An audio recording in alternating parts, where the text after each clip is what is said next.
Kwanza nimeona kusini nzima kwa jinsi ambavyo imeachwa nyuma sana kimaendeleo, pamoja na potential kubwa iliyopo. Kusema potential ni kwa maana ya rasilimali, watu na ardhi yenyewe. Mathalan, barabara ya kutoka Dar es Salaam mpaka Mtwara ni ya hovyo kabisa, ni mashimo tupu na hakuna possibility ya kuipanua hivi karibuni. Barabara hii ya kutoka Tunduru, kutoka Masasi, Tunduru, Songea inapitisha maroli makubwa sana ya mizigo ambayo ni rasilimali kubwa ya makaa ya mawe inaondoka nchini. Lakini pili, tumeona barabara kwa mfano ya kutoka Masasi na Chingwea inakwenda Liwale ambayo ilisainiwa mkataba mwaka 2023 kwamba itaanza kujengwa. Hakuna dalili wala kichochote kujengwa. Hiyo ni kwa upande mmoja wa miundombinu ambao kwa kidogo sana ni barabara. Tumeona hali ya mashule kwa maana ya elimu ilivyo chini kabisa. Shule za huku ni mbovu kabisa, za chini kabisa. Tumeona matatizo makubwa ya maji. Lakini cha mwisho kabisa, tumeona hali ya unyonyaji wa hali ya juu sana kwa wakulima, kwa maana ya kwamba mkoa wa Lindi na Mtwara na sasa kwa sehemu Tunduru ni watu wanaotegemea mazao, kwa mfano korosho na ufuta, kwa sehemu kubwa ndio yanaendesha maisha yao. Lakini tumeona kunakuwa na chama cha msingi kinakusanya korosho, kinapeleka kwenye chama cha ushirika. Chama cha ushirika kinauza, kinatafuta masoko, lakini pale kuna bodi ya korosho haina kazi yoyote, lakini inachukua fedha kutoka kwa wakulima. Tumeona kuna chama kingine kimeanzishwa kinaitwa KCJE, Korosho Cooperative Joint Entrepreneur, na chenyewe kinakuja pale kitachukua fedha kutoka kwa mkulima. Sasa mkulima analima korosho yake, mnunuzi anayetoka nje kuja kununua korosho, kwa sababu hatuna viwanda vya kubangua, na hata viwanda ambavyo Mwalimu alijenga miaka ya 70 vimegeuzwa kuwa magara. Ndio hayo unaona magara ya vyama vya ushirika, vilikuwa viwanda vile ambavyo vingeweza kutoa ajira zaidi, na hilo kulieleza litahitaji muda mrefu na mimi niko njiani. Lakini mkulima analima mazao yake, akisha lima mazao yake yanachukuliwa na chama cha msingi. Chama cha msingi kinapeleka kwenye chama cha ushirika, wanakata pale. Kuna shilingi 100 inaenda kwenye AMCOS na chama cha ushirika, kuna shilingi 35 inaenda kwenye usafi wa magara, kuna shilingi ngapi? Kwa ujumla wanakata shilingi 256. Hiyo ni kwa mkulima direct, moja kwa moja. Sasa unaweza ukaona shilingi 256 ukasema ni kidogo kwa kilo moja, lakini ukichukua mazao haya, kwa mfano mwaka jana uzalishaji ulikuwa tani 490. Ukichukua tani 490 ukijumlisha mara shilingi 250 ni bilioni 126 milioni 490. Hizo ni fedha za wakulima maskini, zimechukuliwa na wahuni tu wanaitwa chama cha ushirika na chama cha msingi. Lakini vile vile kwa juu, wanunuzi wanaokuja kununua wanakatwa kitu kinaitwa export levy shilingi 500 kwa kilo, wanakatwa sijui nini, kwa ujumla wanakatwa karibia shilingi 1000. Sasa mnunuzi anayekuja kununua, wewe mkulima unaweza kusema huyu anakatwa mnunuzi, sio mimi. Kumbe anapokatwa yeye anapunguza ile hela ambayo angekupa. Kama bei ya kununua kutoka nje ilikuwa shilingi 4000, kwa serikali ikishamkata hizi gharama zote za shilingi 1000, yeye anapunguza, baada ya kukulipa 4000 mkulima anakupa shilingi 3000. Kwa hiyo kumbe basi hizi gharama zote mwisho wa siku zinaishia kwa nani? Kwa mkulima ambaye mazao yake yanachukuliwa, na ndio maana kusini imebaki chini sana. Lakini vile vile kuna gesi, futi za ujazo trilioni 54.5 ziko upande wa kusini huku. Tuliahidiwa kwamba viwanda vitajengwa huku, kwa sababu kama kiwanda kingejengwa huku, hicho kiwanda kikikuajiri wewe mtu wa Tunduru au wa kusini, kikikuajiri hapa kusini, maana yake ni nini? Wewe ukipata ajira, ukilipwa mshahara, utaajiri fundi akujengee nyumba mwenzako wa kusini hapa. Kwa hiyo fedha itatoka kiwandani, itaingia kwako, itaingia kwa fundi. Huyu fundi akipata atanunua kitanda kwa huyu atamwagiza bodaboda amletee ubao. Kwa hiyo fedha itazunguka miongoni mwenu. Bodaboda atanunua mboga kwa huyu mama. Sasa kama hicho kiwanda hakijengwi, maana yake hiyo fedha inakwenda kwingine badala ya kuja kusini. Kusini inabaki maskini. Kwa kifupi, kama chama tumeona na tuna mbinu za kufungua nchi, tuna uwezo. Hawa watu wameshindwa. Samia hajachaguliwa, everybody knows. Hakuna mtu aliyemchagua, hata ukiita wananchi wa huku utajua ni watu wamejibandika. Sasa wameshindwa uongozi, na miaka 65 ndugu zangu ni mingi mno. Potential nchi hii ni kubwa, vijana hawana ajira, hawana uchumi. Sio kwa sababu hatuwezi kutengeneza uchumi. Mathalan, sisi tuna bodaboda hizi ambazo kila kijiji kuna bodaboda. Mimi nimekuwa, babangu alikuwa anamiliki Land Rover. Alikuwa ananunua tairi za General Tyres. Tulikuwa na kiwanda cha General Tyre. Leo hatuwezi kutengeneza tairi ya bodaboda. Miaka ya 70 tunatengeneza matairi ya magari. Ukiingia huko kwenye mgahawa utaona, chukua toothpick, Copra toothpick, imeandikwa made in China. Maana yake ni nini? Fedha inatoka hapa Tunduru Raha Food inakwenda China kutengeneza ajira. Kumbe tungekuwa na kiwanda ka toothpick hapa, hii fedha isingeenda China, ingeingia kwenye hiki kiwanda, kingekuajiri wewe ungejenga nyumba.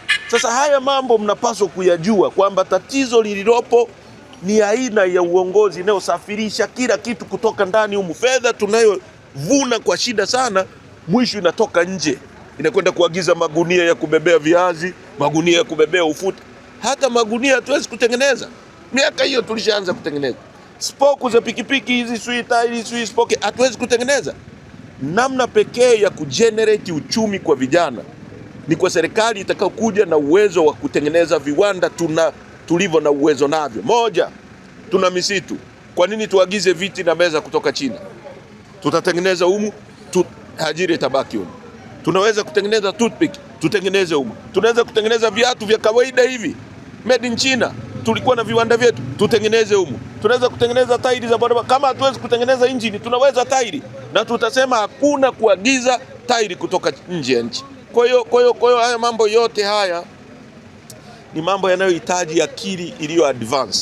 Akili ya CCM imeganda, viongozi wao ni tatizo na hawajali kwa sababu hawajachaguliwa. Mbunge aliye hapa Tunduru hajachaguliwa na wananchi. Kwa hiyo huyu hawezi kwenda kuwasemea wananchi. Atasimama bungeni atasema namshukuru Samia, kwa sababu Samia ndio kampeleka bungeni. Kwa kifupi, na rasilimali mbalimbali ndio gesi pamoja na makaa, hususan makaa ambayo ni moja kati ya rasilimali inapatikana kwenye mkoa wa Ruvuma. Unafikiri ni njia gani bora ikitumika inaweza kusaidia zaidi mikoa ya kusini? Tatizo ni uongozi.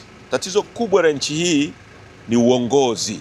Mwalimu Nyerere alisema ili nchi iendelee inahitaji watu tunao. Inahitaji ardhi. Ardhi ndio hiyo tunayo, ina madini. Ukisema ardhi sio ardhi tu, unaona madini. Sisi ndio nchi pekee yenye Tanzanite hapa duniani. Sasa sisi Mungu katupendelea sana. Inahitaji watu, inahitaji ardhi, inahitaji siasa safi na uongozi bora. Siasa safi ndio inaleta uongozi bora. Kama hatuna uongozi bora hatuwezi kupata maendeleo. Tatizo la nchi hii ni uongozi. Ndio maana tunazunguka tuwaambie nyie wote kwamba tunatakiwa tupiganie katiba. Kila mtu kwenye simu yako andika kwamba tunataka katiba, kwenye Twitter yako, kwenye Facebook yako, kwenye Instagram yako, sio kuposti mapenzi tu. Tunataka katiba. Katiba ikibadilika tutapata viongozi watakaowajibika, watakaobadili nchi hii, watakaosababisha nyie vijana mpate ajira. Hii nchi hatuna nguvu kazi ya kutembea mtaani na uza viatu. Tuna nguvu kazi ya kwenda viwandani. Tuna uwezo. Kwa sababu tukifungua uchumi upande wa viwanda, tukafungua migodi ambao Wachina wanajaa mpaka huku, mna uwezo wa kumiliki hiyo migodi mkachimba. Ni fedha tu zinaibiwa na watu wachache, zinasababisha haziwezi kuwafikia. Kwa hiyo hilo ndo tuna advocate kwamba tubadilishe namna ya uongozi, tupate viongozi wengine ambao watakuja na mawazo mapya. Miaka 65 ya CCM haiwezekani tena. Wazungu wanasema you cannot teach an old dog new techniques. Huwezi kumfundisha mbwa mzee mbinu mpya za kuwinda. CCM ni mbwa mzee, mbinu zake za kuwinda ni za zamani. Sasa tuna vijana wa digitali ambao wanatumia Instagram. Sasa huyu hawezi, Wasira hana capacity ya kuongea haya ninayozungumza, kichwa cha mzee kitapasuka kitu. Sasa tunahitaji mtu anaye think fast, mtu anayeweza kuact fast, mtu mwenye kesho nyingi, anayefikiria watoto wake na wajukuu zake. Wasira yuko saa 12 jioni. Kwa hiyo hao wanahitaji kupumzishwa. Tupate watu wapya wenye new thinking. Ndio solution. Kama unavyoona makaa ya mawe yanaondoka, ni utajiri unaondoka. watu wa Ruvuma wanabaki na nini? Makaa ya mawe ndio yanatumika kuyeyusha chuma, na sisi tuna chuma hapo Mchuchuma na Liganga pale. Haya makaa ya mawe Mungu alituwekea hapa tutumie kuyeyusha chuma, lakini sisi tunaagiza nondo kutoka nje za kujengea kila kitu. Maana yake tungejenga chuma chetu pale, kiwanda cha chuma, kwanza kingewapa ajira, lakini fedha yote ambayo kwa mfano tumejengea SGR ingelazimika kununua chuma hapa. Kwa hiyo fedha imekusanywa hapa ya mama ntilie ikafata chuma nje.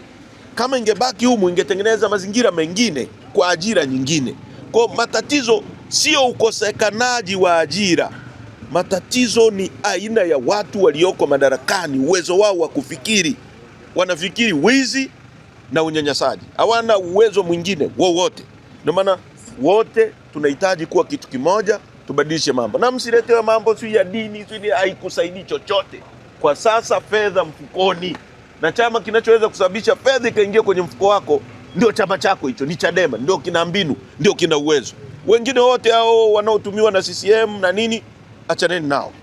Tuunganishe nguvu, tuna uwezo. Tukiwa kitu kimoja tuna uwezo na tutabadilisha nchi. Umetaja swala la katiba na serikali inasema kwamba ili twende kwenye katiba mpya tuanze na maridhiano. Nini msimamo wa Chadema? Serikali hiyo haina ridhaa ya wananchi, sio serikali halali. Ni serikali ambayo imejiweka madarakani. Samia hajachaguliwa. Kwa ni serikali batili. Haijatokana na kura. Wewe ulipiga kura? Tukiuliza hapa ni wangapi walipiga kura? Kwa hawa wote walioko hapa, wangapi watasema walipiga kura? Kwa hiyo ni serikali batili. Na kwa sababu ni serikali batili, haina mandate ya kufanya hayo inayoyafanya. Inayafanya kwa kubaka, kwa kulazimisha. Sasa sisi hatuwezi kuwa sehemu ya mambo hayo. Sisi tunataka ridhaa ya wananchi ndio prevail, na ndivyo katiba inavyosema ibara ya 8 kwamba wananchi ndio msingi wa mamlaka na madaraka yote ya wananchi, na wananchi ndio wataweka serikali madarakani, na lengo la hiyo serikali namba 1 litakuwa ni ustawi wa wananchi. Ustawi ni nini? Ulale pazuri, utibiwe pazuri, uendeshe gari. Hata wewe unaweza kuendesha gari kama la kwangu, kwa sababu nchi ina rasilimali. Inakuwaje Singapore wanafanya hivyo, sisi tunashindwa? Singapore wana nini? Singapore ni hakuna kitu, ni kanchi kadogo kuliko hata mkoa wa Dar es Salaam. Hivi mnajua hii mbuga ya Seru ni kubwa kuliko nchi ya Israel? Seru ina kilomita za mraba 50,000. Israel ina kilomita za mraba 21,000. Kwa hiyo Seru Israel inaingia mara 2. Unajua Seru hiyo mbuga tu ni kubwa kuliko nchi ya Rwanda. Rwanda ina kilomita za mraba 26,000. Sasa mkoa wa Lindi ni mkubwa mara 3 ya nchi ya Rwanda, lakini wametuacha mbali. Kwa nini? Ardhi tunayo, watu tunao, shida ni uongozi na siasa safi. Nashukuru, naomba mniruhusu naenda Songea na mkutano. Mungu awabariki.